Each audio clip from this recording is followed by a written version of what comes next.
Welcome to another episode during the COVID-19 lockdown period. We've got Louis Duminy here with us, and he's a labor lawyer, he's a consultant, and we've actually gotten to know him, unfortunately.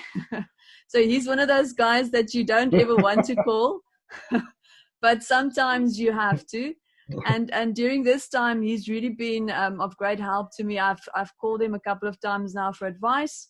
And today we will specifically talk about the labor law and how it applies and what our options are during this period. I think just to say where we are today, it's the 14th of April, and everyone is starting to talk more and more about how are we going to manage the business side of this crisis. And when we start seeing that nothing is coming in from the top, how do you handle the fact that you have to still pay staff salaries? So Louis is our expert. Louis, do you want to quickly just give us a little bit of background, who you are and what you do? Well, as you said, my name is Louis and my surname is Duminy. So if I start talking, I can't stop because I'm a born preacher. But anyway, I'm a labor practitioner, a labor consultant for the past 24 years. I've been running my own business called IR Services Western Cape. And before that, I was working for Goldfields South Africa in the labor department in a mine in Namibia for 7 years, and then became the human resources manager of the mine, and then came back to Cape Town, started my own business. And before that, I was a teacher for 5 years for mathematics, science, and biology, and that's where my love for training and teaching comes from. So that's why it's an absolute pleasure to be here, and I'm so pleased that I can help whoever needs something to know with regards to labor issues, management issues, or employer-employee relationship issues. That's where my passion lies, and this is what I do for the past 24 years for my own company called IR Services Western Cape. Thank you very much, me, Louis. In a nutshell. Thank you for that. And I also just want to add to that you have a lot of experience in dealing with dental practices specifically.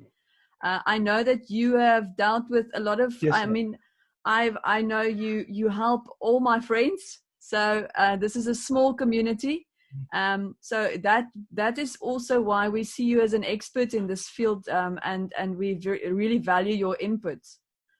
Jean, do you want to maybe just give us some insight into the different aspects that we'll chat about today?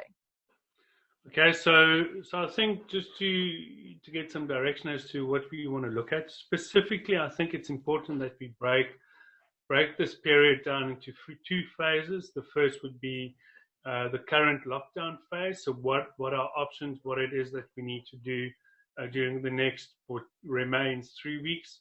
And how we can manage our staffing and everything around that. But more importantly for me is what happens after lockdown. So what happens from May, June, July, August, when we all go back to work and we need to try and start generating incomes. But there's a tickle and there's some debt that we need to settle in the background. How do we deal with our staff? How do we approach that situation? How do we take staff into this reassessment of our business during the recovery phase, if you want to call it that. Perfect. Louis, can you maybe give us the options that we have available at the moment as an employer? What are our options during the lockdown when we deal with staff? All right. First of all, I'm not a labor lawyer, so I'm just a labor consultant. I'm an ex-teacher, as I introduced myself, so that you can just be. I just want to make sure that what I'm going to say here is not a legal opinion. It's through my experiences that I'm talking, and this is what I would like the advice that I give to be seen as. All right, The current situation, as we all know, is that the lockdown has been extended by another 2 weeks. So the same situation is going to face employers during the forthcoming 2 weeks. And if it's only going to remain at 2 weeks, we will still see. Another thing that I would like, just before I even give the advice, is that I cannot give advice based on my emotions. what I'm going to do here is to give you what the law says that you're allowed to do. And then if there's anything else that you would like to add to that, that is your option. I have received many calls where people have, or employers have made decisions in how they're going to deal with the situation until now, where the circumstances have changed, and now all of a sudden it's becoming a situation for them to deal with.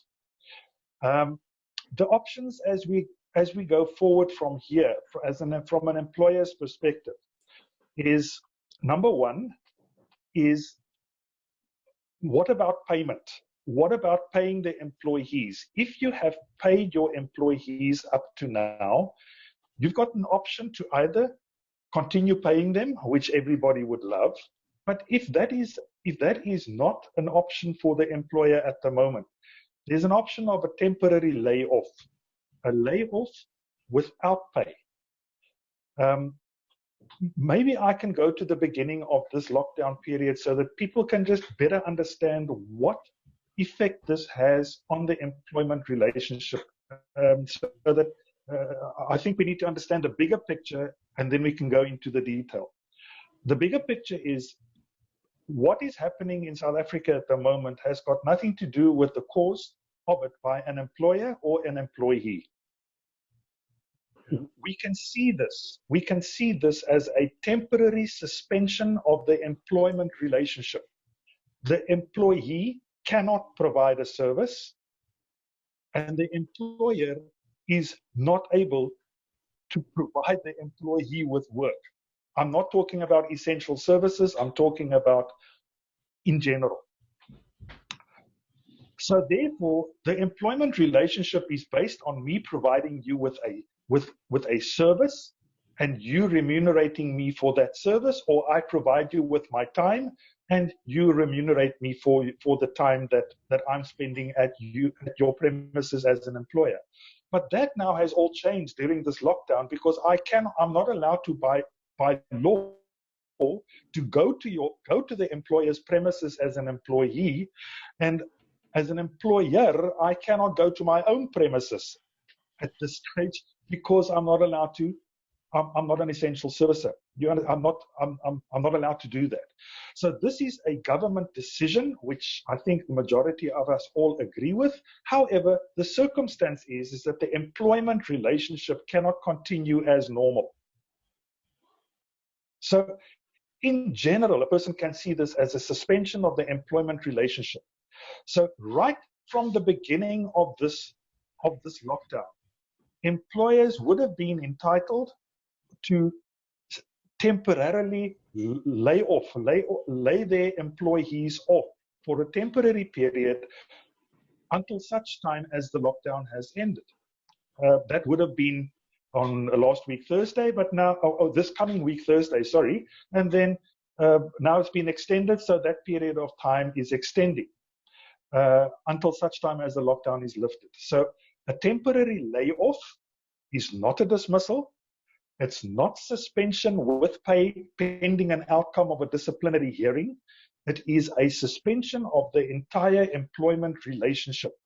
Therefore, the employee cannot fulfill his obligation in terms of the employment contract, and neither is the employer obliged to fulfill his obligation in terms of the employment contract. So that is the harsh reality of where we are today. Yes. So my advice to employers would be to, if expectations were created at the start of this lockdown for employers that they would pay their employees, but now all of a sudden the circumstances have changed, I would advise my employees, if I were an employer, as soon as possible of the changes in the conditions, fulfill my obligation that I made with them up to the 16th, which is Thursday, because that is the time that you committed yourself to. With these changes, you implement different conditions related to payment because of the fact that the picture has changed. And based on nobody contributing towards it. Perfect. Thank you for that thorough explanation, Louis. I'm just gonna what I'm hearing from you in summary is that one of the options that we have available to us is temporary layoff of employees. Another option would be to keep on paying people if you are able to do that. That's obviously what we all wish for. But if that's not a legal obligation. That's not a legal obligation. That is not a legal obligation. You're right. So temporary, that's a gift. That is a gift, yes. Temporary layoff means that there's a suspension between the employee-employer relationship. You are not firing anyone. You are not retrenching people. This is a temporary measure that's just applicable during the lockdown, where people will have a part of their salary they will not get a part of their salary. So if we think of the current situation, yes. For instance, this is an example that I'm going to give, and I think a lot of people might be in this situation. At the beginning of the lockdown, we all thought that we will go back to work on the 17th. And we all thought that we will be able to generate income at that point. Unfortunately, based on that, we were expecting to pay all our staff. Unfortunately, the situation changed. And based on the changes, we now have to act differently. And the way that we can approach this is in temporary layoff then. Do I understand correctly? That's one of the options. That's correct. Okay. That's one of the options. There's another option as well. Yes, what would that be? And that would be for employers, many of their employees have been working for them for quite a few years, and some of those employees may have accumulated leave. The leave that they have built up over the years, which they have not taken during their time of employment. That always remains a liability for the employer. Should the employee be dismissed for any reason, that would be a financial obligation on the employer in order to pay that accumulated leave to the employee, irrespective of what reason the employment terminates. Yes. So in order to work off some of that liability, that can also be an option for employers. And then there's a third option as well. And any questions as far as that is concerned? I mean, no, I think that is John. Can you maybe give us your understanding of that? Regarding leave due. So I just want to have clarity on the leave due. So you're saying that if an employee has got leave due, that you can allocate the leave according to for this period. Or you yes, can you can. Hang on. Ask for the leave to be allocated during this period. Yes, that is accumulated leave. In other words, leave before this current leave cycle started. Yes. All right. Now it's from the 21st of March or whatever it might be. Whatever. Before the 21st of March. Correct. I'm talking about, Jean, I'm talking about the leave that the employee accumulated prior to his current leave cycle. Okay? That's accumulated leave. So in other words, the year before.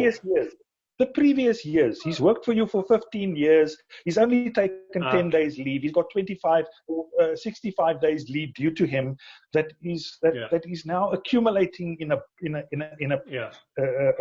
somewhere. All right. Okay. All right. Okay. I get that. In the current leave cycle, an employee accumulates leave at the rate of 1.25 days per year, all right? Yeah. Depending on how long they work. Yeah. But now, per month. Okay. Now, many employers are asking me, can they tell their employees to go on leave? Force them, in other words, to go on leave. And with regards to that, I would like to give an answer, because this is something which very commonly is being asked for me at the moment. And In terms of the Basic Conditions of Employment Act, now I don't want to get too technical with numbers and so forth, but this is an easy one to remember for the employers, and that is 2010. 2010 was the Soccer World Cup in South Africa. Yeah. Section 20, subclause 10 reads as follows, and I'm wanting to read this to you because this is very, very important. This is, I'm going from the law now. Annual leave must be taken. A, in accordance with an agreement between the employer and the employee. Okay. Or B, if there is no agreement in terms of paragraph A, that's the one that I've just read now as an agreement, at a time determined by the employer in accordance with this section. So therefore, if you are really wanting to pay your employees and they have got built up leave somewhere, you can force them to take leave now and pay them that leave. Depends on your cash flow, obviously. All these type of things needs to be taken into consideration. But what I'm saying to you is there are three options. The one is temporary layoff. The other one is to use accumulated leave prior to this current leave cycle of each individual employee, or either you can tell them they need to take leave now, irrespective of whether they like it or not. If there's no agreement, you as an employer can send them on leave. Just in practical sense, say you accumulate 1.25 days per month, and they've been employed for 6 months. That's 9 days. Yes. So that only takes us through the first 2 weeks of lockdown. So what happens to the other 3 weeks of lockdown? Then you just go back to you've used your leave. I'm still going to pay, but I now choose. But you just don't have leave for the rest of the year, or you then temporary layoff. Correct. Now, then another question that just comes to mind is this agreement should have been done if we were to take, say, 9 days or 10 days of leave of guaranteed leave or given leave. This should have been communicated before lockdown commenced, I assume. Are you talking about the leave that should have been taken? Yeah. So we decided that say we go back now and we say, okay, well, we've had 2 weeks. Now all of a sudden it's been extended. Now we're in a position where we don't know what to do. And we say, okay, let me allocate your leave that you were due for the first few days of the lockdown. And then, so we don't have an issue with leave later on in the year. We allocate that leave now, and then we part pay or whatever the other choice you might have for the next. John, I would not go that way. I would go the way that I told the employees prior to the lockdown what is going to happen in the first 2 weeks or 3 weeks. I would keep to that promise, or else you're opening a can of worms. Okay. In other words, whatever you've laid out is what you're going to be doing in your first section, and what you discuss with your staff, that you have to stick to that. And only now, since the circumstances have changed, are you allowed to actually start re-looking at what you discussed. That which you're quite correct. That which you have come to an agreement with your employees with prior to the lockdown, from that Tuesday to the Thursday when the lockdown was announced on the Tuesday and the Thursday things were closed, what you said to your employees, my advice would be that you keep to those obligations because of the fact that it's basically an agreement, a tacit agreement that you reached with your employees. But now that it's changed, different circumstances can now apply. And those circumstances are the three options that I've mentioned to you. So if you agree with your employees to deduct their leave and to send them on leave at the beginning of the lockdown, prior to the lockdown starting, that is what you keep on doing until the 17th or the 16th. Okay. From the 17th, you carry on doing something different because the circumstances have changed. And then communicating that decision with your staff? I would advise. Obviously, you need to inform them of that. Absolutely, yes. Or else there's an expectation that the circumstances related to what has happened in the first part of the lockdown is just going to continue. And you are opening another can of worms when they return to work after the lockdown. So therefore, communicate with your employees in any ways possible. SMSs, WhatsApps. Please make sure that your employees are aware of what is going to happen in the next 2 weeks. So I think And that's a please very, make very, sure that that's a very important point please that you're make sure, making. sorry about that, Corne. Please make sure that you also stipulate in what you communicate with them that these terms and conditions will only apply up to 2 weeks from today, up to the 30th of April. Not beyond that. Yeah. Because that can also change. We don't know. Yeah. No, that's true. You have, yeah. Your employees has to know exactly where you stand with them, because they are going to keep you to that. And that is something which fairness comes in. Fairness is coming in. If you're wanting to pay your employees right up to whenever the president decides to have this lockdown, you're more than welcome to do that, and that would be wonderful. But that's your choice. Okay. Just another point that I want to quickly touch on, Louis, something that you and I have spoken about is something called short time. Does that fall into the category of a temporary layoff when you are maybe reducing working hours? Can you maybe just give us some more detail on that? During the lockdown? Yes, during the lockdown. Short time would be a bit difficult, because unless you're an emergency worker, all right, because then like the retail shops and all these people. But if you're in an emergency situation and there's lesser work coming in, then you can require your employees to work shorter hours, yes. And then they only get remunerated for those shorter hours. Yes. But the norm is for short time, you need to give them, advise them at least 24 hours before. That's the normal situation. Okay. All right. So the normal situation, if I know that I've got lesser appointments as a dentist, I've only got, let's take the dentist, two emergencies tomorrow morning at 8 o'clock and at 9 o'clock. And 10 o'clock it's finished, but the employee would normally have been there. Then you can tell the employee the day before about tomorrow is going to be short time because of the circumstances. There's no other appointments. Okay. So therefore, the implementation of short time. Yeah. Okay, so that is very important for us, because we are still seen as an essential service. So we will be seeing patients, but obviously in a reduced rate and maybe 1 or 2 days of the week. So it's important that you then discuss with your key staff members or your core staff members, and you decide who will be on duty when, and then they'll be paid pro rata, or they get paid per hour that they work, or half day, or whatever it might be. You agree with it. And that calculation is then based upon their salary and a percentage hourly rate of their salary, I assume? Yes. What they are required, what they are entitled to is remuneration for the times that you require them to be at work. Okay. I'm not saying while they're working. I'm saying, let's say a patient does not turn up, but the employee turns up. Yeah. Then you need to remunerate that employee for the time that the employee is there, and not based on how much work is being performed during that time. Yes, and taking into consideration traveling time and prepping time, cleaning times, those things also need to, we have to manage that very fairly. Please don't. Well, I'm saying something very dangerous now, but don't pay your employees for the time that they sit in the traffic. All right.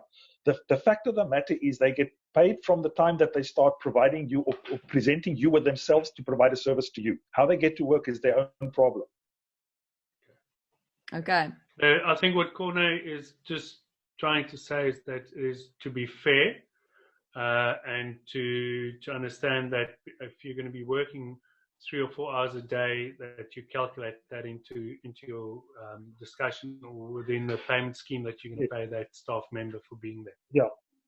Yes. Jean, maybe a little piece of advice that I can give, which works actually quite nicely. And that is, if you require an employee, it works so in many other industries, if you require an employee to come and present a service to you for whatever reason, rather go out of that there's a minimum that you would pay them, irrespective of whether they're coming to work or not. Some industries say 4 hours, a minimum. 4 hours minimum that you will get if you are called out for that day. Okay. Whether they work for 5 minutes, doesn't matter. 4 hours, because then you're covering all these other things that the employee may have some cost implications to get to work and all these type of things. Yeah, I think that feels fair to say that. Yes. Yeah. If they go beyond 4 hours working, and then basically you pay them accordingly. Yeah. So just to summarize, we've spoken about temporary layoff as an option, about the reduced working hours and how that would work, and then the other two options that we've also spoken about. I think it's quite important to know that this is not for everyone. So if you have to look at this, you have to think without being too emotional. I mean, you can't really just, obviously this is a very emotional thing to go through, to speak to staff and to make these decisions, but we can't be too emotional. So unfortunately, it would be very hard decisions to make. Can we maybe then also focus on the options that we have after the lockdown? So what would be the options that we could look at going forward? All right. Let's start off, Corne and John, with the ideal situation. Yeah. Okay. The ideal situation: all employees come back to work, everybody starts working, and the patients are rolling in. Okay. Because nobody went to the dentist during lockdown. They couldn't. All right. Unless they had an emergency. Okay. Right. That's the ideal situation. After the lockdown, there may be a reduction in the amount of appointments that come in as it starts building up for the next 2 or 3 weeks. I'm now beyond. I'm now in May already. Okay, so my head is now in May. Okay, so there's a reduction in the amount of people that come in, and the receptionist is getting a whole bunch of phone calls, and things are happening, and your order or your appointment books are slowly but surely filling up. Then I wouldn't go into short time and all these type of things and retrenchments, because the staff that are there are being occupied and they are providing a service into the benefit of the employer. Now, please understand me right. The employer is not the dentist. The employer is the practice. The dentist is only the captain of the ship and not the whole practice. All right. I always use the example: if Siya Kolisi scores a try for the Springboks, even I'm sitting at home watching on TV also get 5 points. It's not only him getting the 5 points. Okay, so right, you there. Due to time, I am actually going to end today's meeting, and we will follow up with a second meeting, because there's a lot that we still need to cover. So we still need to go in detail into the topic that you're talking about now, so the rotational basis. Plus, we need to go into detail of how retrenchment actually works. I don't think we know enough about that to make an informed decision. And we only have 5 minutes left on this meeting. So I'm going to end the meeting now. And then if it's okay with you, we can maybe do a second one. So I think that we definitely covered a lot of very, very crucial information. Thank you so much for being very concise and to the point with the way that you give the information to us. And I definitely learned a lot today. And then we will continue the conversation. Thanks. Thanks, Lee. You're more than welcome. That's fine.